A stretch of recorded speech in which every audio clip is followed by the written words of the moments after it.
Tai va, mane domina visų pirma klausimas, kaip išminčių aš noriu jūsų paklausti. Tiesiog išminčių. Kas yra gyvybė? Va, tarkim, kodėl aš esu gyvas? Aš turiu menį judu mąstau, iš kur ta gyvybė randasi? Apskritai žemėje ir žmogoje. Svarbiausia klausimą, kai pradėjai. Na taip.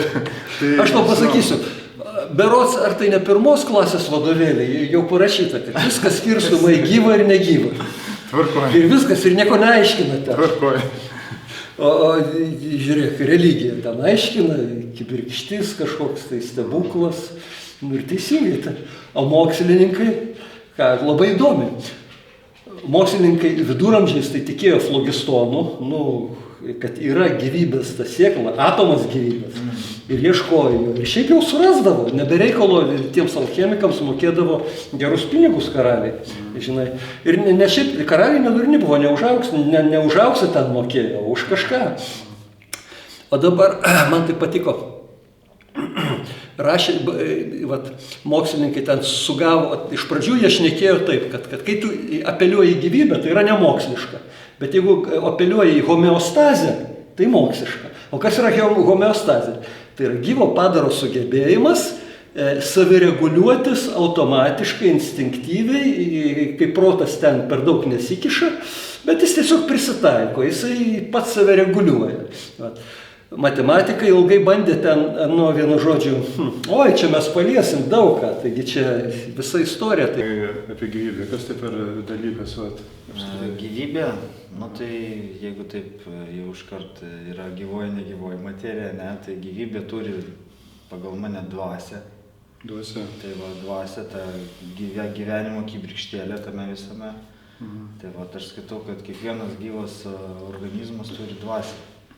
Tai tokia, kaip sakoma, mūsų visatos absoliuto palaikymo tokį kvėpavimą. Tai O ar yra negyvų dalykų vis tik tais į vadovėlį grįžtam? Ar tikrai yra negyvų dalykų?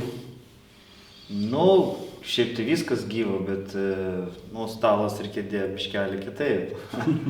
Tai Bet aš turiu galvoje, man tai gyvybė siejasi su judėjimu, bent jau su augimu kažkokiu. Jau auga, pavyzdžiui, medis. O kas nejuda? Medis irgi juda. Ir netgi... Bet jis auga bent jau. Juda. O akmuo, pavyzdžiui, Vernackis sakė, kad neorganinė materija taip pat pulsuoja, alsuoja ir transformuojasi kaip organinė. Tik tais maždaug ten 10 000 kartų lėčiau viskas daro. Kad ten, ar net didesnis ten faktorius, kad maždaug pas akmenį širdelė suspurda kartą per parą. Maždaug ten buvo tokių visokių paskaičiavimų. Akmenys irgi juda. Aha, tai man dabar tada įdomu apie aurą ir biolauką. Kas tai per reiškinys yra? Aura, biolaukas. Vėl įdomu čia šitą. Mokslininkai, tai jeigu nepamatuoja, skaito, kad nėra. Taip, kol tu nepamatavai, skaito, kad nėra. Bet jeigu jie jaučia, kad gal yra, tai jie stengiasi matuoti. Ir dažniausiai būna taip, kad mokslininkai, kaip jeigu greitai negavo, tai jie nubraukia ir sako, nesiterliosit, pinigų už tai neduoda. Vėliau. Bet visada atsiranda praktikai, kurie turi tų pinigų. Ir dažniausiai tai surišta su gynyba, su spectarnybom, kurie, kaip sakant, nebijo paeksperimentuoti, tų babkių turi. Jeigu jiems šviečiasi ten potencialus sprendimas pragmatinis, tai ir spectarnybos skaityk viso pasaulio šito užsiminėjo paskutinį 100-metį. Šitais tyrinėjimais. Gan stipriai. Ir ne tik spectarnybos, ir Amerikos ypač, DOD, Department of Defense, jisai ko tik tais nefinansavo, kad tik tais pagerinti komunikaciją su savo ten, sakykime, submarinom. Ir ten buvo ir ekstrasensų pas juos, ten visko, ko tik nebuvo. Ir ką, efektai tikrai yra. toks dalykas. Ir mes, netgi yra toks, Rupertas Šeldreikas, jisai labai iškalbingas, geras, tas, nu, toks britų, jisai biologas, ląstelių, bet jisai šneka apie tą morfinį rezonansą. Jeigu įdomi pasigūglinsi, Rupert Sheldrake Morphic Resonance, labai įdomių ten bus jo pašnekėjimų, TEDx'o šnekų. Ir jisai turėjo projektą, aš nežinau, kaip baigėsi, kuris bandė pamatuoti ir surinkti statistiką visų žmonių, kurie, sakykime, jaučia, kad dabar kažkas jam paskambins.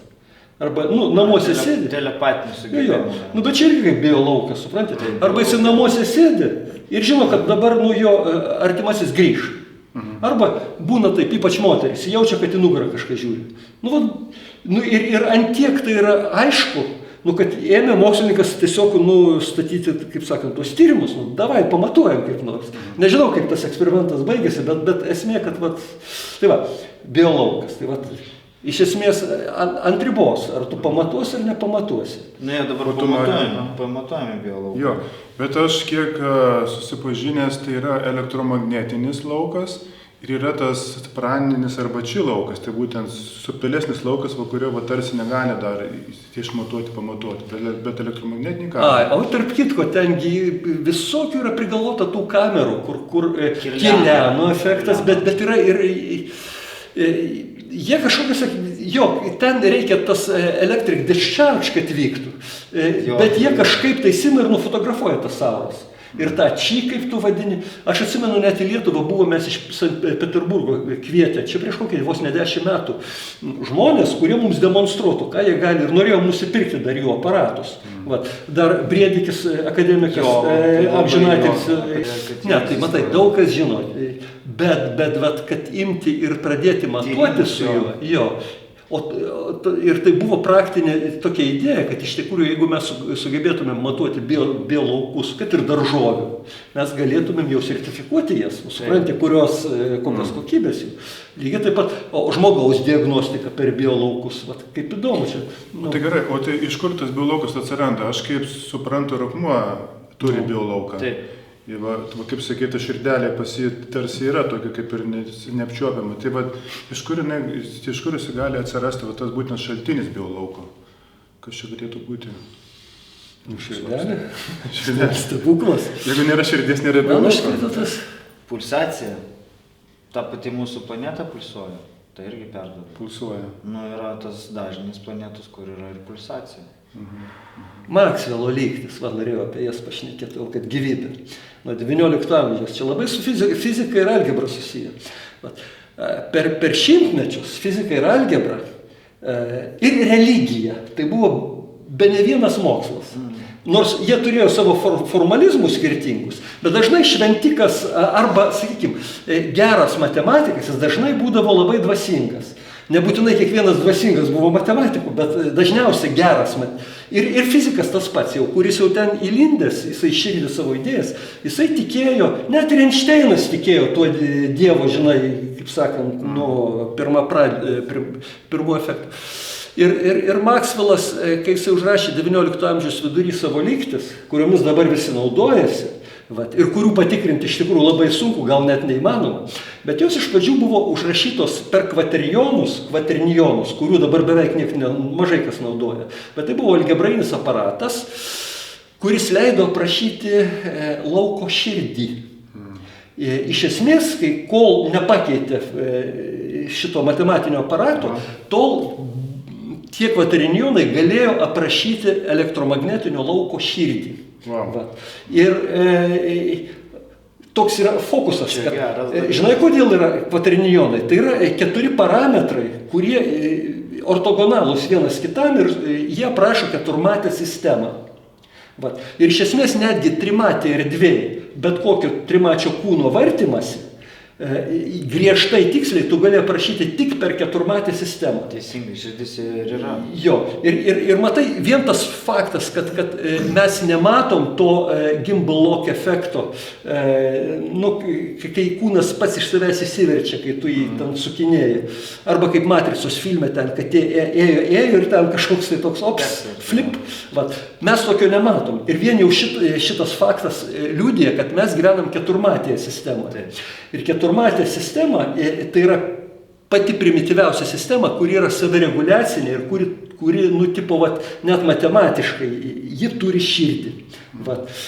Ten dialektiniai sąryšiai tokie yra, kad jeigu tu vieną vektorių suki, tai kitas irgi sukasi. Ten taip išeina įdomi.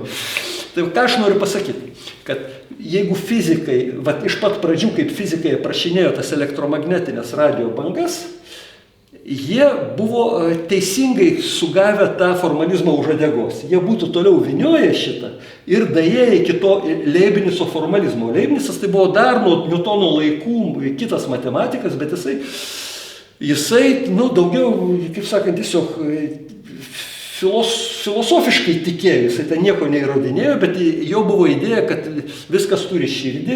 Jis sakė, kad viskas yra Leibnico monados. Viskas yra, kaip sakant, vienetai, gyvi vienetukai, jie unikalūs ir turi širdis. Ir visos širdys susietos į vieną kažką, vieną protą. Visumą, jo, į vieną visumą. Ir Maksvelo lygtis tą patį rodė, bet paskui koks fokusas atsitiko, kad su kvaterninionais buvo labai, taip sakant, ne kiekvienam prieinama tos keturmatės sistemos, o tai 19 amžiaus, sakykime, antra pusė. Ir tada Europa visa lygtais bandė pereiti į tą naują formalizmą, bet kai radio bangos atsirado, tada 19 amžiaus pabaigoje, tai buvo iš tikrųjų pirmas geras pragmatinis fizikų išradimas, į kurį byrėjo dideli pinigai. Ir jiems labai norėjosi supaprastinti viską. Ir jie tą formalizmą matematikos, kaip sakant, supaprastino, atsirado tokie nauji operatoriai, ne keturmačiai, trimačiai. Rotorius ir gradientas. Ir divergencija ten kažkokia. Bet viskas yra trimatės, tik tais sistemos. Paaiškintų. Širdis vienas iš tokių dalykų, kaip aš gal praeitą laidą minėjau, kad tai yra biorezonansinis generatorius, kuris, jeigu mechaniškai taip žiūrint, kuris pastoviai yra pulsuojantis ir stumdantis tą gyvybinę energiją mumise. Ta prasme, jeigu širdis pulsuoja, tai pulsuoja ir tie mūsų biolaukai kartu su tuo. Tai matyti ir tas atsiranda toras aplink žmogų. Tas dūžis širdies, tai ir yra tas sukimasis toro. Tai viskas pulsas. Kas yra toras? Tai yra ta pati banga, tik trimatė. Jeigu ant plokščio paviršiaus banga, jūra bangos eina ant plokščio paviršiaus, tai jos tokios. Bet jeigu būtų trimatės paviršius, tai gautųsi toras. Ir dabar, bet tik tais mes matytumėm toro pakraščius. Todėl, kad kai bangos eina, tai centras ten kažkur toli, žinai, ten iš kur jos ten kyla. Ar yra vandeninė ta viena vieta, kur nėra bangų, todėl, kad nuo to taško į visas pusės eina bangos. Taip. Aš nežinau, gal ir yra, tik įkintanti. Taip, būtent. Ir to toro mes nematom realiai, dabar šitom 3D, ne? Todėl, kad jie matosi iš 4 ir 5D. Ketvirtos tos dimensijos, 5, ta prasme, suprantate, ne? Kaip yra atsidaromi tie visi laukai. Kodėl? Mes trimatį irgi matom, bet eina uraganas, mes matom torą, bent jau jo centrą matom, o šonai kartai irgi matosi, kai jeigu ten šiukšlės kokios. Irgi kartais matosi. Taip. Tai reiškia, toras sudarytas iš dviejų sukurių tenai per vidurį. O man labai įdomu, tenai torė tas būtent centrinis yra taškas, kur tie du sukuriai susikerta. Kodėl tu sakai du? Nes yra viršutinis ir apatinis, bent jau tai vaizduoja, kad jie... Jeigu tu plokščiai žiūri į plokščius tokius sukinius, tai taip, bet jeigu trimatas, tai yra vientisa sistema, kaip obuolys. Vientisa. Kaip sakant, obuolys vienas, tik tai jisai sukasi. Bet tas vis tiek centras yra būtent. Taip, bet lengviau žiūrėti į obuolį. Obuolį irgi yra centras ir ten sėklos. Jo, iš to centro išeina sėklos. Ir reiškiasi to, ir žiūrėk, sėklos perpendikuliariai, statmenai. Toras taip eina, ne? O sėklos taip. Tai, ir aš manau, kad obuolio šitą materializaciją iš tikrųjų atspindi tą, ko mes nematom tos laukuose, nebūtinai elektromagnetinėse. Jis užaugo savo elektromagnetiniam lauke, dėl to mes jį matom tokios formos. Bet žinai, kaip yra. Vienas dalykas yra elektromagnetinis laukas, O kitas yra dalykas torsiniai laukai. Ja, torsioniniai. Ir tai rusų eksperimentai, kaip tik po perestroikos, po Gorbačiovo, ten buvo toks Akimovas, Šipovas ir Akimovas. Jo. Ir aš mokinausi tada Maskvos universitete ir, kaip sakant, toj pačioj terpė, tai fizikos fakultetas šalia buvo. Ir matėsi, kad iš vienos pusės tokia, tipo ekonominė suirutė, bet krūvo mokslininkų buvo Rusijoje. Vieni pasimetę, vieni ėjo į verslą, kiti, kaip sakant, tiesiog susigūžę sėdėjo. O kaip Akimovas su Šipovu, jie ėjo į verslą mokslinį. Ir jie tada, Maskvoje buvo pilna tų mokslinio institutų ir ką jie darė. Jie sudarydavo tos sutartis, Hosdagavara, su tais institutais, kad jie, bet kokį eksperimentą, ką jie daro, jie padėtų tą torsinį generatorių šalia. Kad jie eksperimentą duplikuotų. Vienas su torsiniu generatoriu, kitas be. Nesvarbu kokį eksperimentą. Jie tiesiog norėjo pažiūrėti, ar tas pats paprastas faktas, kad šalia to, ką tu matuoji, jeigu kažkas suksis, ar jis nepakeis tavo rezultatų. Aš nežinau, iš kur jie tą idėją gavo, bet idėja pasitvirtino, kad iš tikrųjų, jeigu kažkas tai šalia tavęs tiesiog sukasi ir dar priklauso, į kurią pusę sukasi, tai tave įtakoja. Ir net įtakoja tą vadinamą negyvą materiją. Taip, būtent. Sakykime, paprasčiausiai aš matuoju druskos tirpumą. Aš kaip chemikas, ir kokią nors aminorūgščių, ten tos aminorūgščius ne visos ten tirpios, ypač jeigu peptidus padaro. Ir reikia pamatuoti. Ir tu, kaip tu matuoji? Tu padedi ten, sakykime, į kažkokį tirpalą, ten kažkokį pH nustatai ir pastatai ant tos maišyklės ir ten gali visą parą maišytis, tu ten tik tais pH ten seki ir vienu žodžiu žiūri tą koncentraciją ten kažkaip matuoji. Ir dabar pasirodo, kad jeigu šalia kažkas tai stovės ir suksis, kad ir laikrodis, tik tai tie torsiniai generatoriai greičiau ten suksis. Bet netgi ir pats, vien nuo to, kad čia šalia stovės laikrodis, jau tirpimas pasikeis. Kaip nekeista. Visi vyks greičiau. Ir ten, kaip sakant, gavosi taip, kad į vieną pusę, kai jisai greitina, į kitą pusę jisai lėtina. Ir tokie efektai labai keisti. Bet tai čia tada susimašiau, nes yra tokie kaip ir aprašymai, mačiau, kad toroidiniai laukai labai yra susiję su laiku, kad yra netgi laikas panašiai, kad yra praeitis, ateitis, priklausomai nuo ar tai toroidų viršus yra pačia, o centre tarsi apskritai laiko nėra, būtent toro centre, jeigu imam, tarkim, netgi žmogus, paimant tą jo ramybės būseną, širdyje tai tarsi pradingsta laikas. Tai dideli spaudimai, kur gaunasi visiška tokia kaip, nežinau, nejudanti substancija. Iš tos substancijos tu tada gali kažką tai jau lipdyti. Ir dar noriu sugrįžti prie to, pakomentuoti dar vieną momentą, kai kalbama apie elektromagnetinius laukus ir tos torsioninius laukus, kur, ta prasme, kažką tai darai ir šalia padedi. Tai įsivaizduokit, žmogus yra be nuotaikos. Jo tas toro laukas, jisai biškelį lėčiau sukasi, jisai yra dabar biškelį žemose, kaip čia, vibracijose, tuose dažniuose, jisai yra jau biškelį bateriją pasiima nusėdus, ne? Bet ateinantys žmogus su gera nuotaika, su pozityvu, atsisėda šalia ir jisai su savo tuo torsioniniu lauku, kuris jau greičiau sukasi negu to žmogaus, kuris yra šalia, jisai pradeda jaustis geriau. Nes to žmogaus toras, kuris pozityviau sukasi ir greičiau sukasi, jisai pradeda išsukinėti to žmogaus, kur biški palėtėjęs. Taip. Taip, čia kaip su tais eksperimentais matyti. Taip, ir gaunasi analogijos yra, bet matai, mes labai šokinėjom per temas. Todėl, kad aišku, viskas susiję. Bet aš sakysiu taip, kaip sakant, sisteminis klausytojas, tai jam, košę gali gauti. Todėl, kad mes per daug suplakam viską. Aš matau, aš pradėjau nuo gyvybės, bet aš taip turiu nuojautą, kad būtent toroidinis laukas ir palaiko tą gyvybę. Bet žiūrėk, toroidinis laukas yra viskas. Ką tu gali paminėsi, viskas bus toroidinis laukas. Netgi žodis yra toroidinis laukas. Vat.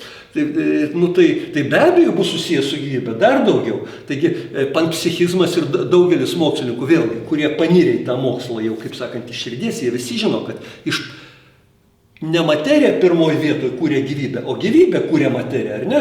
Reiškia, kol nebuvo materijos, gyvybė jau egzistavo. Gyvybė egzistavo visada, ji yra virš laiko. Vat. Net todėl, kad laikas pats, tai yra savoka tokia, kaip sakant, santykinė, kaip pats sakė, kurioje vietoje toro tu esi. Grįžtam į tą centrą. Vat. Tai jo, laikas, jisai keistas dalykas, vat. Jisai priklauso nuo mūsų savijautos iš tikrųjų. Sugalvotas laikrodis tik dėl to, kad kažkaip stabilizuoti tą savijautą. Šiaip tai ilgą laiką be laikrodžio gyvena, vienintelis laikrodis tai Saulė, kaip sakant, arba ten žvaigždės kažkaip pasidėsto. Ir jie ir parodo tą laiką, bet kadangi nėra absoliučios skalės laiko, Einšteinas sugalvojo relativizmą, kad kiek tu ten bematuosi, vis tiek viskas keisis. Toks laikas neapčiuopiamas dalykas. Ir tai pagalvoju, o ką mums reikia to laiko iš viso? Viskągi apsprendžia mūsų vidinis tas kažkoks tai, savijauta. Yra tie vidiniai kardio, kažkoks pavadinimas ritmai, ląstelės ritmai, kur pasirodo atitinka Saulės ritmus. Bet tu izoliuok ląsteles nuo Saulės ir vis tiek gyvens pagal tuos ritmus. Cirkadiniai. Ir reiškia, mes sinchronizuoti prie tos sistemos, bet mes, kaip sakant, turime tą vidinį laikrodį ir patys. Minėjau, jų nuotaika priklauso nuo toroidinio lauko, nes ir pati gyvybė, kaip suprantu, labai yra priklausoma nuo jo. Tai be abejo. Bet gerai. Yra kažkoks tai praktinis interesas, kodėl tai domina? Taip, kad klausytojas, kad mes irgi suprastumėm, kad klausytojas suprastų, kaip tą savijautą jam pasigerinti. Tai kaip yra. Ką mes čia be pasakysim, klausytojas tai yra tiek moksliukai, kurie sakys, nepamatuojama ir ką čia šneka. O tie, kurie šituo gyvena be jokių matavimų, tai mes jiems daugiau nepasakysim, negu jie žino. Todėl, kad visi pagal intuiciją jaučia, kada gera, kada negera. Yra tie giduoliai visokie. Bet užtvirtinsim, kad ne vienas tas... Tai jau ir taip visi žino. Ir tie patys moksliukai, jie, viešai šneka vienaip, o kai jau, sakykime, patį ten prispaudžia, ar tai radikulitas, ar tai kažkas, tai vis tiek jie naudoja tas visas ir liaudiškas priemonės, ir tuos giduoliškus visokius, ir jam norisi ten būti kur ta geresnė. Medicinoje vadinamas placebo efektas, ar ne? Ten, kur nepamatuojama, bet kažkodėl tai jis pagerėjo. O tai gerai, tai šitame visame kontekste, kodėl žmogui yra svarbu ten medituoti, nurimti, ten atsiskirti nuo minčių, kaip sako, nuraminti mintis, išeiti iš tų minčių avilio, kaip jis reiškia kiti. Tai kodėl tai yra svarbu, jeigu gali žmogus savo gyventi savo mintimis, tame gyvenimo sukūrėje yra? Svarbu. Aš tai pasakyčiau, kaip čia susijęs su toroidiniu lauku. Kaip susijęs, tai kažkaip... Sakai, atsistokit centriuką ir viskas ir nusiramins, ne? Toroidiniu lauku. Atsistok, jeigu sugebi. Bet tai kaip, atsistok. Reikia pagauti pusiausvyrą. Kaip sakant, kaip įdomu, į centriuką tu papuoli judėjime. Yra lengviau judant įeiti meditacinę ramybę, negu nejudant, kaip nekeista. Tas Budos pasakojimas, kad jis atsisėdo kaip įkaltas ir sėdėjo arba numirsiu, arba prašvisiu, man tai labai keistas dalykas. Yra žymiai natūraliau ir paprasčiau bėgti. Sakykime, nori tu nusiraminti, nušvisti, tai bėg. Ir taip daro daugelis pasaulio tautų. Yra Meksikoje bėgiojančios tautos, yra Nepalė, tenais bėgūnai tokie, Australijoje. Ir žmonės bėgdami, jie eina į kažkokią transinę būseną, jie ten pasiekia visas ramybės, viską, ką jie reikia. Ir ten teleportaciniai efektai gali vykti, tol kad jeigu tu įėjai į transinę būseną, aš pats, kai bėgioju, aš kartais pamatydavau, kad bėgu, staiga dingo 3 kilometrai. Paprastai bėgi ir stebi. O paskui žiūri, dingo. Teleportacija, Kaip taip aš čia nepasakysi. prabėgau, atrodo, lyg nepastebėjau. Tai va, tas momentas. čia yra ar ne paradoksas, kad iš tikrųjų, kad nusiraminti, kad įgauti vidinę ramybę, tau reikia judėti fiziškai. Va. Taip, ir vat, aš girdėjau iš daug tokių praktikų, kurie pradinėjo tokius dalykus, kur būtent apkrauna savo organizmą bėgimu ir jie vat, nori, kaip sakoma, prašystė, ne, jie ten, aišku, savo tas praktikas pradinėjo, bet jie negali vietoj sėdėti, nes juos tada pradeda traukti į miegą, gilų, tada žmogus stoja visi tie emocijos, stoja visi tie, jau gyvybė jau pabiški stabdoma tavo. O jie kaip tik bėgt pradeda, jie pasakoja, kad jie gauna tokius didelės apkrovas ima ant savęs ir jie nebestoja tuo momentu ir tik tuch ir įvyksta viskas tai. Bet čia ne tik su bėgimu. Iš tikrųjų, kokie rankdarbiai. Taip. Vat, arba ten drožimas. Žmonės irgi eina meditacinę ramybės būseną. Per Piešia. tuos taktilinius kažkoks, gali būti iš tikrųjų lipdymas kažkoks. Jo. Tai dabar dingsta laikas, galima sakyti. Nu taip, tu įėjai kažkokią tokią vatą, bet kaip įdomu, tu nusiraminai, tu atsidaradai toroido centre, bet kokio toroido, supranti, vat. Taip. Aš kaip suprantu, tai absoliutus, nežinau, nulinis taškas, nuo kurio tu gali atsispirti ir kažkur tai jau kažką... Bet kaip pavadinti tą toroidą, kurio centre tu atsiradai, belipdydamas kažką? Ar čia tas o kai tau buvo neramu, tu ką buvai ne centre toroido? Vat, sakykime, man neramu, sakykime, mane, kažkas... Tai, jeigu blaško ten kažkur, tai... Gerai, tai, fiziškai taip, blaško ten, kur tu ne centre. Kaip sakant, centrifugos efektas. Jeigu tu ne centre, tai tave ten spaudžia prie sienos. Arba dar kažkas į tave atsimuša. Tai kas čia per fizinis ar dvasinis toks sukūrys, kurio krašte tu esi, kai tau neramu. Kur tada centras? Bent jau kaip aš įsivaizduoju, ne, tai daleiskim, jeigu imtų žmogaus organizmą, jame yra, daleiskim, ta čakrinė sistema, ne, tai visa ir nervų sistema, ir nugaras, stuburas, ne, sena per vientisą, ne. Ir kadangi jeigu paėmus, kad keliauja tos energijos vis tiek, ne, tai jos turi subalansuoti tekėti per žmogaus organizmą. Bet jeigu jisai turi kažkokių tai ar sveikatos sutrikimų, ar organizmas užšlakuotas, ar dar kažką, tai jam kažkas tai viduj trukdo tam tikėjimui tiesiam. Pavyzdžiui, kaip iš giedro dangaus, ne, paprastą dieną, naktį šauna kokia tai žaibo, ne, išėjimo ieško žaibas visą laiką. Kažkur tai jam kažkas tai trukdo. Jisai tiesiai žiūrėk, žaibas niekada o tai yra sukūrys. Tai reiškia mūsų ir organizme panašiai, jis turi eiti tiesiai, daleiskim, nesubalansuotai, bet jis ieško kažkokio išėjimo. Tai panašiai ir gaunasi. Kvėpavimai.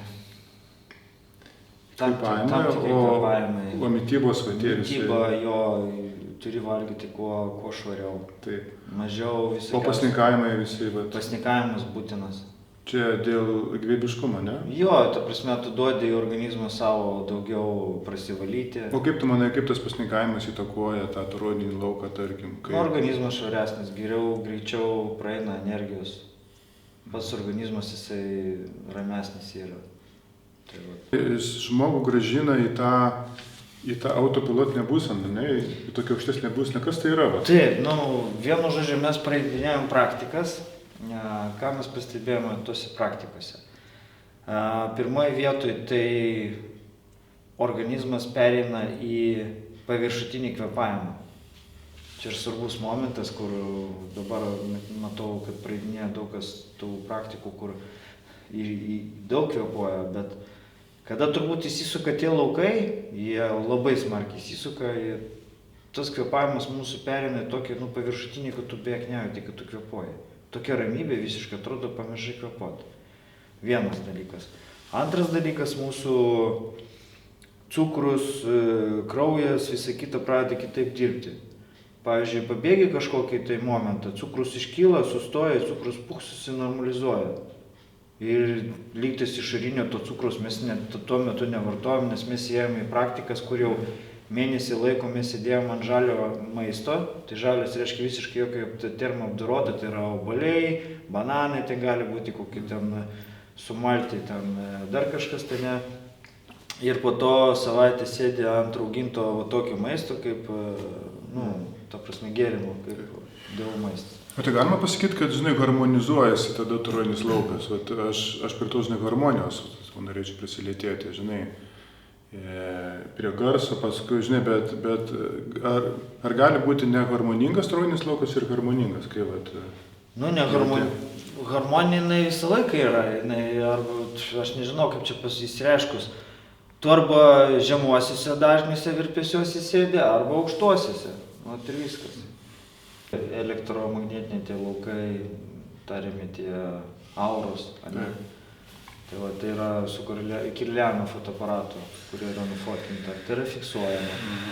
Ir pagal tas mūsų būsenas, kaip mes ten atrodom tuose nuotraukos ir taip toliau, yra sugalvoti logaritmai, kurie apskaičiuoja maždaug, kiek mes esam, emociškai ir fiziškai stiprus. Man dar įdomi yra savoka šviesos kūnas, bet aš nežinau, kiek mes čia prie tą žiūrėk, šviesos kūnas, ne, tai įsivaizduokit gamtą. Keliauja tornado, jisai sukasi smarkiai, ne? Jisai ką pakeliui sutiks, jisai viską ištaškys. Todėl, kad jeigu tave įtraukia, sukūrys per apačią, tave išmes tik per viršų. Visa kita tai yra kieta triuba, ant tiek kieta, kad jinai traiško betonus, lanksto metalus, jinai ant tiek yra kieta, tai reiškia, ta plotmė, ant tiek yra suspausta tos energijos, plotmė, tai yra kaip triuba, jinai nešasi ir jinai nieko pakeliui nepaliks sveiko. Baig, ne taip. Aš tai pastebėjau, kad jeigu tu į kraštą papuoliai, tai tau gero nebus. Tave ten suplėšys išmes. O į centrą ten štilius. Būna, kad paima karvę, nuneša ten kiek kilometrų ir paguldo ir toliau eina ir niekas ten jai neatsitiko. Centras jisai yra labai, kaip sakant, įtraukia ir laiko tave. Ir ten niekas savęs nedrasko ir niekas savęs nespaudžia ten niekur. Tiesiog kaip ant delno, paėmė, nunešė ir padėjo. Centras jisai toks yra. Ir aš čia nusprendžiu tik tais pagal kai kurios tokius pastebėjimus. Kaip ten iš tikrųjų manęs, kai nepaėmė į centrą, aš nežinau. Apie Lenkų vieną šitą parašutistę yra, kur ji šoko iš labai didelio aukščio ir ten kažkaip ją pagavo ir nunešė toli. Ir jai, aišku, ten išsekino ją stipriai, bet nesuplėšė. Vienu žodžiu irgi kažkaip pasigailėjo. Ir jeigu jau taip šnekėti apie tuos tornadus, kai Lietuvoje buvo čia prieš kelis metus kažkoks vasarą tornadas, kuris labai daug pušų nulaužė. Važiavau tada. Viršūnės išsukinėjo. Ir buvo labai taip įdomu, žinai, važiuoji ir žiūri kaip keista. Pušis kaip degtukai nulaužti viršūnės. Bet kas yra? Jėga kokia. Šalia stovi namai ir nenukentėjo. Lygtais, tikrai su intelektu tai buvo, kad tas tornadas turėjo intelektą, kad jisai žmonių namus apeidinėjo. Ten lygtais vienas žmogus, kaip sakant, nukentėjo, kad pasistatė palapinę šalia medžio ir užkrito ten kažkas. Bet taip, supranti, kai tu matai tuos nulaužtus didelius medžius, kaip degtukus, tu jauti tą nepamatuojamą jėgą, kuri praėjo. Ir beveik žmonių visai nepalietė. Tai tikrai turėjo būti labai selektyvus aktas, todėl, kad kuo didesnė jėga, tuo mažiau selektyvumo. O čia buvo tokie du nesuderinami dalykai, kurie man iš karto sakė, čia kažkas gyvas praėjo. Čia jisai, sakykime taip, kažkokios jėgos nesusivaldė ir mes jums parodysim, kas gali įvykti. Bet dar mes jūsų netraiškom, maždaug taip. Čia jau. Bet esmė, kad yra ten protas, yra ten sąmonė. Ir ta sąmonė gali būti kaip švelni, arba kitas tornadas visai nepaaiškinamas, tai yra kamuolinis žaibas, ne? Visai nepaaiškinamas. Jis pamatuojamas, bet jisai sunkiai reprodukuojamas, nu, kad tu pastoviai gautum jį laboratorinėse sąlygose. Ne, kada nori, tada ateina, padaro iškadų, pereina per stiklą ar net per sieną, supranti. Abejoti jo buvimu niekas negali, todėl kad jau tiek uždokumentuota. Bet jisai tyčiasi iš visų tų mokslininkų. Jis elgėsi kaip gyvas, tai aš tą irgi pastebėjau. Dabar tada norėčiau dar apie či ir praną paklausti. Šiaip tai či ir praną vadina gyvybinė energija iš esmės, kad tai yra subtilioji gyvybinė energija, kuri apskritai palaiko tą gyvybę. Ir aš esu susipažinęs, kad Dao skaito, kad būtent pilvo srityje ir yra tas gyvybinės energijos kaupykla pas žmogų, būtent pilve. Tai va dabar galėtume pakalbėti apie enzimus ir jos ryšį su gyvybinė energija. Va, kaip čia yra iš esmės? Nu, jeigu tai paėmus, tai daugiau nešus tokios supratimo, tai kad tai yra gyva. Visų pirma, ne, tai yra gerosios bakterijos, kurios atsiduria žarnyne ir jos... Aš šiaip bandysiu paklausti, ar tikrai enzimai yra gerosios bakterijos? Šiaip tai... Enzimai yra ne bakterijos. Ne bakterijos. Enzimai yra baltymai. Būtent tie baltymai, kuriuos mes supratom, ką jie daro. Kurių nesupratom, mes vadinam baltymais. O kur supratom, kad jis kažkaip katalizuoja arba ten kažką tais reguliuoja, o čia enzimas. O iš esmės tai yra baltymai. Ir nebūtinai nuo pilvo prasideda, jie gali prasidėti nuo bet ko. Jis visam kūne. Tai yra, jeigu taip konkrečiai aiškiai pasakyti, bet neišvidžiuojant ten labai protingom ten visom tom tezėm, ne, tai yra baltymas, kuris yra susintezuotas, augalinis baltymas, kuris yra susintezuotas bakterijų ir pritaikytas iškart pasisavinti ląstelį. Kodėl? Augalinis. Žmogus turi savo baltymus. Turi ir savo. Žmogiškus baltymus. Taip, bet mes naudojamės ir Na savo. ir kas, ir tas, bet koks yra įdomus faktas. Žmogus yra vienas molis baltymų. Čia cheminis terminas. Molis. Kas yra molis? Tai yra Avogadro skaičius molekulių. Vat chemijoje per pamokas jie, kai balansuoja cheminės lygtis, jie ten naudoja tos molius. Vat. Nu, nebūtinai naudoja, bet ar gram molekulės sako. Ir sako, kad vienas molis, tai vat, būtent Avogadro skaičius ten atomų arba molekulių. Bet žmogus lygiai taip pat yra vienas molis baltymų. O kaip įdomu, visa visata yra vienas molis žvaigždžių. Vat, tas pats skaičius visų. Taip, nu taip. O tipinė planeta yra vienas molis molių. Nu tai vat, sakykime, geležies ar ten kažkokios tai substancijos, plius minus. Todėl, kad tas molis tai yra 10-23 laipsnių labai didelis skaičius. Tai jau ten, jeigu ta planeta ten 10 kartų didesnė ar mažesnė, tai iš tikrųjų nedaro skirtumo, kaip tokie dideli skaičiai. Bet yra ta skaičių magija čia.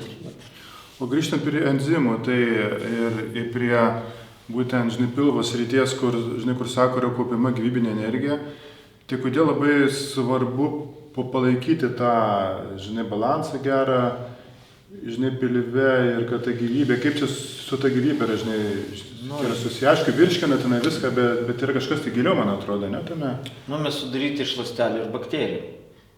Tai mes, sakau, bakterijų turim nuo 3 iki 5 kg, o visa kita yra ląstelės.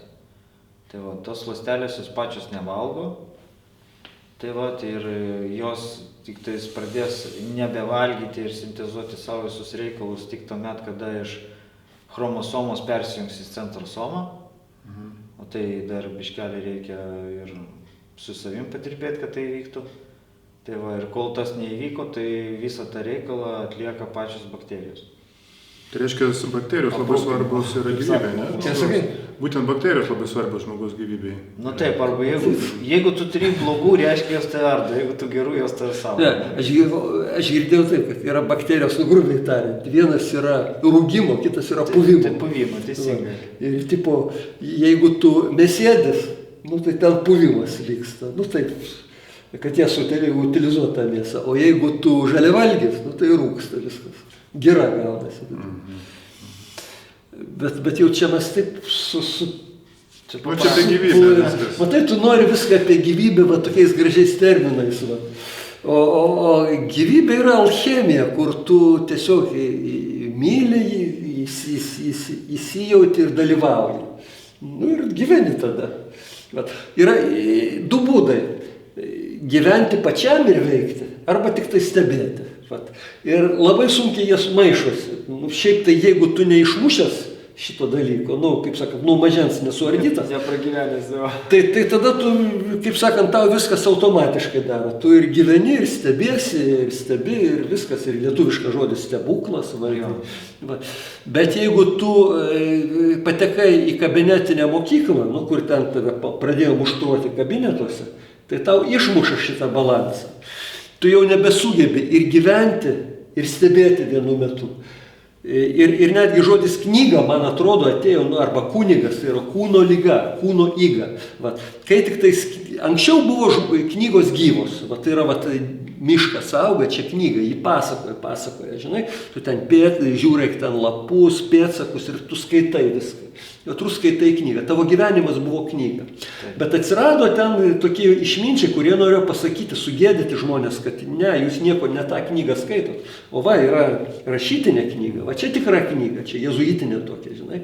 Nu, ir nu, čia prieš jezuitus, aišku. Nu, taip, va, bet ir aš taip galvoju, tas knyga, iš kurį tokia atsirado, šiaip tai yra labai nenatūralus dalykas, kad tą knygą skaityti, tu turi susikaustyti, vat, žinai, tu jau nejudi. Kai tu nejudi, tai vat, tu nebeturi jau balanso to, kaip mes sakom, neberamus esi. Vat, senovės tie išminčiai buvo ir sportininkai, jie filosofavo, išmintį generuodavo, dalindavosi kažkokiam veiksme. Supranti? Vat, ar tai sporte, ar tai darbe. Ir geriausia, kai tu dirbi, sakykim, statai namą, vat, ypač jeigu jis rastinis, ten su kirviu tau sau kapoji, kokios mintis geros ateina. Ten tie statybininkai tiek gali prifilosofuoti, kad... Generuoti, jo. Jo. O kai tu užsidarai tą patį, darai prie knygos, prie stalo kabinete, iš tikrųjų jau velnio mintis. Vat, iš tikrųjų, vat, nu, jau tu nesubalansuotas, tu nebesugebi vienu metu ir stebėti, ir gyventi, dalyvauti. Dualumas atsiranda. Bet tai matot, man vis tiek labai įdomu, aš kiek įdomiausia ten tie visi vadinami šventieji, netgi paimant ir Kristaus istoriją Jėzaus, kad jie ilgai pasninkaudavo ten, nu, ir tuo pačiu matyt melsdavosi. Šitie pradėdavo, taip. Ir pas juos jo pasikeisdavo būsena, vidinė būsena, ir jie įeidavo į tą ramybę, tarsi irgi, galima sakyti, nieko per daug neveikdami, ne? Tiesiog būdami tuo rimtai. Tai jau įeina, tai jau tada įeina, jau šviečia. Kaip tu nieko neveikia, šviečia. Nu, tas neveikimas, žinok, netoks paprastas. Tai va, čia vidinis darbas vyksta labai. Nieko neveikti, sėdėti ir laukti, tai čia turbūt sunkiausia, kas tik gali būti žmogui. Įsivaizduoja, tau sako, 3 naktis ir 3 dienas tu turi sėdėti ir laukti. Ko? Prašvitimo. Ir tu galvoji, norėjau visų pirma padėti, kaip sakoma, tašką su tais visais dalykais, kas buvo prarasta. Prarasta buvo raugintas maistas, kurį vartojo žmonės prieš tai ir daug tūkstančių metų. Tai va. Ir kažkaip tas dalykas vis silpnėjo ir ta visa pramonė, vienu žodžiu, tą dalyką nustūmė į stalčių. Liko tik kopūstai rauginti ir agurkai. Ačiū Dievui. Tai va, o dabar mes supratom, kad galima daryti visą kitą, tai mes pirmą rauginam tą vat, gėrimą darom, ne, fermentuojam tam su specialiom technologijom ir lieka tas maistas, kuris suraugintas. Vat iš to mes bandysim dabar daryti tą maisto pramonę kitokią. Tai jūs galima sakyti, gaminate enzimus. Taip, vat, būtent tą visą reikalą, kas ištraukta iš pačio augalo. Nu, pala, ten bakterijos. Ten yra vitaminai, mikroelementai, bakterijos ir patys enzimai, kurie yra... Kai klausia, kas gyvybė, tai va gyvybė. Čia va gyva, čia niekas nepasterizuota, nevirta, nešelta. Išgersi ir ateis energija. Fermentuotas probiotinis enzimų koncentratas. Tai reiškia fermentuota, tai yra technologijos fermentacijos, probiotinis, tai reiškia mes be tų gerųjų bakterijų niekaip negalim atlikti to dalyko, nes čia jos pagrindinės darbininkės, o mes esam tik tais jų saugotojai, sergėtojai, ne? Ir jos atlieka visą tą darbą. Tai vat. O atlikdamos jos to darbą, tai reiškia, kad jos ateina tuo momentu, kada jos pasidaro, perina tam tikrus sluoksnius spaudimų. Bakterijos. Jo, tos bakterijos. Jos nusinulina, pasidaro kaip vaikystė, kaip kūdikystė, ta prasme jaunos, be atminties bakterijos. Ir jos turi dievišką kodą prarašytą. Tai yra, tai aš nežinau kaip paaiškinti, bet tai yra. Tai yra iš aukščiau, tai yra jau padaryta, tai yra sukurta kažkieno aukščiau, žymiai aukščiau. Ir jos tuo pačiu kodu, kurios jau gauna, ateinančius jaunus nusinulinusius, jos pradeda išrinkinėti to augalo kodus. Ir tada jos išrenka tą dalyką ir jos įlenda į tą produktą, nes jos slepiasi nuo spaudimo, joms reikia išgyventi. Ten yra jos įlenda ir viską išspaudžia tenais. Į pačius geriausius dalykus. Viską šaltai, ta prasme. O kodėl čia pavaizduotas yra šventasis gralis, jeigu aš kaip supratau, ne? Kodėl? Apie tai ir kalbama, kad yra prarastas tas momentas, kad nepririškim prie religijos, ten labai visų kitų dalykų, bet aš manau, kad tas ir yra gyvybės, tas šventasis gralis, kur mums atiduoda tą atgal sveikatą, atsikovojam. O po to mes jau pradedam, kaip sakoma, savo kojytėm bandyti praktikuoti, eiti ir taip toliau, nes mes patys viską žinom iš vidaus, mes viską turim patys viduje, mums nereikia realiai, kaip sakoma, skaityti tų knygų, save įpareigoti, sukaustyti, tai turi būti per mus visatą ir šitą energetinę terpę, erdvė, jinai pilna informacijos turi.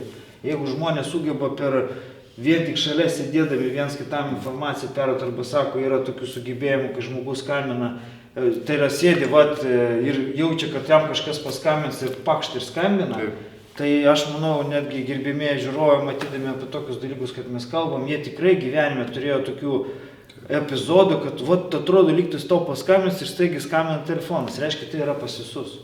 Tik tai reikia, kaip sakoma, patobulinti. Gerkite gėrimą ir... Apie šventąjį gralį aš esu girdėjęs tokį dalyką, kad jo yra savybė tokia, kad jo atsigėrus iš šventojo gralio patenkama į kitą nesąmonės būseną. Prie to sąmonės būsenos reikia visų pirma pačiam. Čia spiritas. Atsigėrė, viskas perėjo.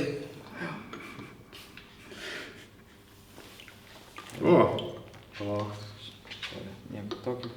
Nu ką? Sveikatėlė. Sveikatėlė. Sveikatėlė.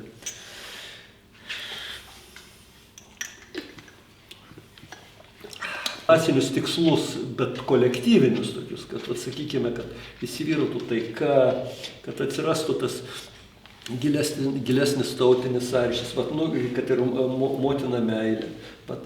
Iš kur šitas eina ir kodėl tu taip kryptingai šitą darai? Čia matyti irgi yra susijęs su to toroidinio lauko tokiu vaizdiniu, nes mane, pavyzdžiui, labai ir neramina ir iš tikrųjų mano gyvenimą jaukia tie visi, tokie vykstantys harmonijos įvairios ir mano gyvenime ir apskritai ir Lietuvoje tos disharmonijos gana daug ir pasaulyje, kas vyksta. Ir aš būtent ir ieškau tos išeities, kaip patekti į tą būtent centrą, ta ramybės yra būsena, kaip patekti. Dėl to ir ta rubrika atrask tai savyje, kad ir pačiam rasti tos atsakymus ir kitiem pagelbėti, kad kaip atrasti tą būtent išėjimą į tą ramybės būseną, kas aš manyčiau ir yra ta, prigimtinė žmogaus yra, prigimtis yra būti tame, kad išeiti iš to laiko, to užburto laiko, kai viskas yra įsukta, žmogus lekia, bėga, iš esmės pameta netgi pat save, pat savo sąmonę pameta. Tai dėl to čia viskas yra. Kaip Jordanas Petersonas, jisai vakaruose ypač. Tai didelė problema jaunimo tarpe, kaip atrasti save, nusiraminti. Ir jo tos knygos ten principai, kiek aš pamenu, kad pradėk maždaug, reiškiasi, ramybė, tai pirmiausia tvarka ir disciplina. Taip, kad kai tu paėmė save net mažuose dalykuose ir tu pradedi ten daryti tvarką ir palaikyti ją. Vat, ir tai jau maždaug kelias į tą atradimą tos ramybės. Man, tarp kitko, tai yra labai sunkus kelias, va taip, vat, kažkur tai, vat, metodiškai tvarkyti. Vat, tai, ką tu įsimylėjęs, va, tu ten tvarkai, dėlioji, ten būni. Nors iš paviršiaus tu atrodai visai betvarkiai. Bet va tai procesas kažkoks tai judėjimas. Kūryba. Ir dabar tavo atveju tai yra tas procesas judėjimas, va tiesiog, va, nu, interviu ėmimas, ar ne? Nu taip, nes aš jaučiu, kad yra, žinai, kryptis link to, vat, link kažkokio tai centro, žinai, kryptis. Nu, bet gerai, sakykime, visi pasipasakoja savo požiūrius. Nu, kaip tai artina tave prie to tikslo? Gali tu dar tūkstantį žmonių išklausinėti, tau vėl papasakos, susijungs tie neuronai ir čia kaip gydomasis efektas bus, ar ne? Taip. Bet jeigu tu gydomojo efekto ieškai, tai reikia kažkaip, man atrodo, nu, sistematiškiau, metodiškiau. Kiekvienas tas efektas, ar tai gyvybė, ar tai toroidinis laukas, vat ten, nu, jis labai didelis. Tai bus didelis pasakojimas, kad jisai būtų įdomus, kad neuronai pradėtų šokinėti ir junginėtis. Vat. O taip, vat, taip kaip vos per galvą paglostai, čia, o čia tu, čia laukas, čia gyvybė, čia bakterijos. Nu tai gerai. Aš jaučiu vieną dalyką, kad vis tiek šitas visas reikalas sueina į vieną vietą. Į mus, nu, daleiskim paėmus žmonės. Neskirsto nieko, yra ir gyvūnai, yra ir gamta, ir visa kita, bet tai yra bendra, bendruose laukuose. Ir vat, mes paskutiniu metu pradėjom jausti, kad vis dėlto kažkur tai einam link to momento, kad mes pradedam mylėti viską. Gamtą mylėti, matom, kad naikina kažką tą, kažkas tai vienas kito nekenčia, kažkur nesutapimai. Kažkaip tai aš žiūriu, kad vis tiek anksčiau ir vėliau tas valymasis kažkoks tai įsijungia. Tai va, tai visas tas dalykas, apie ką mes šnekam, jisai vis stiprės kiekvieną dieną ir kiekvienas žmogus atras savyje tą lašiuką, gabaliuką tos meilės vienas kitam. Nes mes dabar paskutiniu metu pamiršom vienas kitą mylėti. Užjaust, pagerbt. Nu ir taip toliau. Labai daug, vat, prieš laidą ateinant, aš to pasakiau vieną dalyką, kas apibrėžia tą žmogiškumą, ne, arba kaip čia, humaniškumą, ne? Nu, savybės kokios, ne, ir aš ten pajuokaudamas sakau, sąžinė. Tai jau, sąžinė, ne, va, tai yra tas apibrėžimas, kuris, nu, tikrai yra už tų dažnių, ne? Tai, nu, kas yra sąžinė? Nu, sąžinė yra tas, kas, nu, kada tu negali perlipti to. Jeigu perlipi, tada tave graužia tas. Jeigu perlipi, jeigu žinai, kad kažką tai nuskriaudė, žinai, kažką atėmė, kažką tai suniokojai, to, ko tu nedarėjai. Ir tu eini ir tu galvoji, kad tu blogai padarėjai, reiškia, sąžinė yra. Aš taip įsivaizduoju sąžinę. Na, tai sąžinė, kai kur yra, kai kur nėra. Sąžinė tipo savęs žinojimas, ar ne? Bet žiūrėk. Kaip įdomu. Žmonės lygtais, tai žmogus yra vienintelis organizmas, kurio sąžinė ir valia gali nugalėti kolektyvinį interesą. Vat jeigu visa masė eina į vieną pusę, kaip banda, Taip. O tu turi sąžinę ir tą sąryšį su Dievu, tu gali pasielgti ne kaip banda. Taip. Va, tai yra vienintelis padaras, bet pasižiūrėkime, nu pavyzdžiui, per Antrą pasaulinį karą, va, kad ir patys vokiečiai atrodo labai protinga tauta, visa kita, bet jie ėjo kažkokią tais va tokią, va, ir ne tik čia vokiečiai, kad ir lietuviai jie irgi ėjo į savo kažkokias tai tokias, tai buvo, va, kolektyvinis laukas kažkoks, bet ta individuali sąžinė, aš nesakiau, kad jį išnyko, bet jį buvo nuslopinta pas daugeliu atveju. Todėl, kad kaip tu kitaip paaiškinsi visokius žvėriškumus. Taip, ir kaip įdomu, ir čia kad ir šeimose tai būna. Vat vyras, jisai vardant šeimos lygtais dirba, bet jisai grįžta supykęs ir ant tos šeimos varo. Tai gal mes tą darbą tada, ką tu čia darai. Vat. Ir dabar žiūrėk, kur ta sąžinė dingo. Vat. Mes lygtais, vat, arba kaip sako, sotus alkano nesupras. Ir čia vėl Lietuva labai liečia šitas. Žinai, ten tie, kurie sotus verslų turčiai turi ten taukuose vartuose, jie nesupranta tų, kurie, kaip sakant, neturi tokio pertekliaus arba pritekliaus. Ir netgi jie juos lokais vadina. Jeigu nevadina, tai viduj taip mano. Žinai, dažnai tai būna. Ir sako, taip jiems ir reikia maždaug. Nesuprasdami, kad tu nesukursi savo laimės ir savo vaikams, jeigu bus aplinkui va tokie lochai. Jeigu tu į juos taip žiūri, tai sugrįž į tave ir tavo vaikus. Supranti, ir nebus laimės ir ramybės. Veidrodžiuojantis momentas. Jo, nebus tos ramybės ir to vardan, ko mes gyvenam. Bet tai kur ta sąžinė, ar ne? Apie ką šnekam? Kur ta sąžinė? Tai dar kartelį sugrįžkim prie tos sąžinės ir sugrįžkim prie tų, kaip sakoma, mūsų energetinių laukų. Tai kiekviena mūsų, kaip sakoma, tas energetinis taškas, tos čakros, ne, tai yra raudona čakra, ten geltona, oranžinė ir taip toliau, širdies čakra yra žalia, ne. Ir kada yra žemoje vietoje, ne, tai reiškia raudona čakra, tai reiškia, aš atėjau, atidirbau savo darbą, gavau pavalgyti, gavau tenais kokį tai lytinį aktą daleiskį mane ir man to užtenka. Ir aš esu laimingas. Ten su vaikais nuėjo ten mane, jeigu jų yra pasižaidė savo kažkokius darbus, tada viskas. Bet čia yra jau vienas sluoksnis. Antras sluoksnis, tai kita čakra, tai reiškia, tau tas visas momentas dar daugiau energetinis laukas pakyla, tu kažką daugiau gali padaryti, ne? Tai reiškia, tu jau kažką tai gali valdyti, jau gali kitokį maistą, jau kitokį pas tai požiūrį gyvenime. Po to užlipi tą 3D, ne, tą trečią čakrą, ne, tai čia gali būti ten politikai, ten visakyta, jau kitaip mato, kitaip valdo. Ir tas visas dalykas jiems pasimiršta.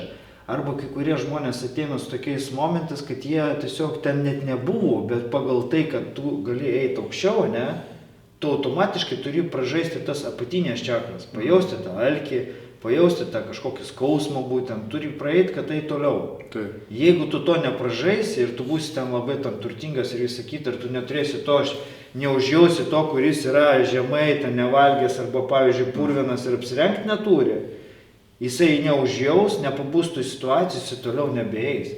Ir to mažai kas supranta.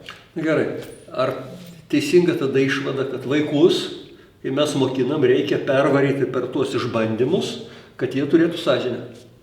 Aš manau, kad reikia, nes jeigu, pavyzdžiui, jis sugeba šaipytis iš to, kas neturi, ne, tai reikėtų jam atsidurti tojus vietoje, kad iš jo pasišaipytų, nes kitaip jisai to nesupras.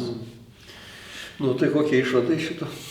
Kad visi turi kažkaip tai bendrai tą visą dalyką, praeiti iš pat pradžių. O jeigu nepraeina, kaip dabar? Ir pastringa, ir čia to ir norima, kad toliau neiti.